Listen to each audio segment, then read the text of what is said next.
အားလုံးပဲမင်္ဂလာပါ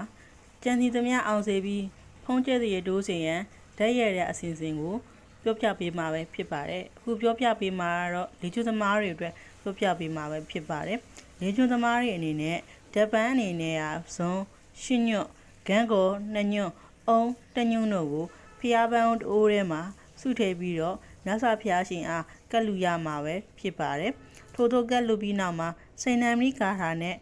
6ခေါက်ပရိစိတ်ရမှာဖြစ်ပြီးတော့6ရက်တိတိအဓိဋ္ဌာန်ဝင်ရမှာပဲဖြစ်ပါတယ်ထို့သောအဓိဋ္ဌာန်ဝင်ပါကမိမိတို့မှာရှိတဲ့ကန်ဆာဓာတ်များအញ្ញံများပြေပြောက်ပြီးတော့ဖုံးကျက်တည်တူပါစေမှာပဲဖြစ်ပါတယ်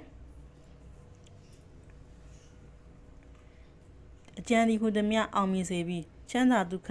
လက်ပါများပေါ်ကျွေဝကြပါစေ